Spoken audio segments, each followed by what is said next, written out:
आज हम बात करेंगे मशरूम फार्मिंग की। जो खुम्बी की काश्त है उसका पाकिस्तान में क्या स्टेटस है और क्या अफादियत है और न्यूट्रिशनल इसकी ग़िज़ाई अहमियत के बारे में हम बात करेंगे। पाकिस्तान तकरीबन हर साल चाइना से 7,000 मैट्रिक टन इंपोर्ट कर रहा है टिन पैक की फार्म के अंदर जो मशरूम्स को है। तो इससे हम इसकी अफादियत का अंदाज़ा लगा सकते हैं कि हमारा जो ज़र मुबादला कितना बाहर जा रहा है। अगर यही ज़र मुबादला हम पाकिस्तान के अंदर इंडस्ट्री को बूस्ट किया जाए, मिसाल के तौर पर इसकी काश्त के लिए जितने भी एग्रीकल्चर वेस्ट है, मिसाल के तौर पर चावल की पराली है, गंदम का भूसा है, काटन वेस्ट है, उसके बाद लकड़ी का बुरादा है, ये इन सारी चीज़ों पे ग्रो होती है। अगर आप बटर मशरूम काश्त करना चाहते हैं तो उसके लिए आपको सबसे पहले चाहिए होती है गंदम की तूड़ी चाहिए। तूड़ी के अंदर आपने पहले उसको गीला करना है। गीला करने के बाद आपने उसके अंदर 60 से 70% पोल्ट्री मन्योर जो मुर्गियों का वेस्ट होती है ब्रैलर वाली, वो आपने इसके अंदर ऐड करनी है। उसके बाद आपने इसके अंदर 12% जिप्सम डालना है, 5% चोकर डालना है, 1% आपने यूरिया डालना है। इन सारी चीज़ों का हमने उसके अंदर डाल के अच्छी तरह से मिक्स करके उसकी ढेरी बना देनी। जिस तरह हम ये दिखा सकते हैं, इस तरह आपने पायल तकरीबन 1 से 1.5 मीटर ऊंची होनी चाहिए इसकी। उसको आपने हर 3 दिन के बाद टर्निंग देनी है। तकरीबन 6 से 7 बार टर्न करते हैं। टर्निंग देने के बाद फिर हम उसमें देखते हैं उसकी अमोनिया की स्मेल कैसी है, उसका कलर टोटल चॉकलेट ब्राउन हो चुका हुआ है, उसका मॉइस्चर लेवल अगर मुट्ठी से आप दबा के देखेंगे तो उसमें अगर वाटर कंटेंट अगर ड्रॉप गिर रहे हैं, पानी के कतरे गिर रहे हैं तो इट मीन उसमें मॉइस्चर ज़्यादा है। लेकिन अगर आपका हाथ सिर्फ वेट हो रहा है, गीला हो रहा है, तो इट मीन उसमें मॉइस्चर ठीक है उसके अंदर।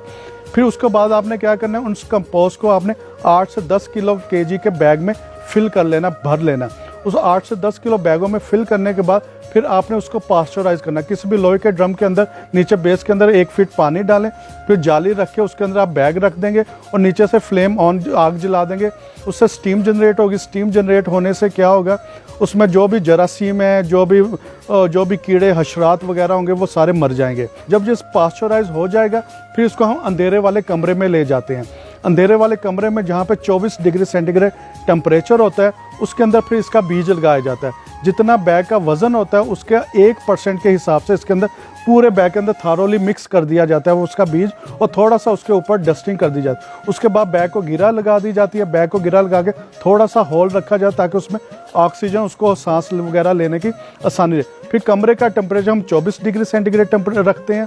उसके बाद 20 दिन के बाद उसके ऊपर मिट्टी की तह बिछाते हैं जिसे केसिंग कहा जाता है। वो 1 से 1.5 इंच पीट मॉस की उसके ऊपर तह बिछाई जाती है।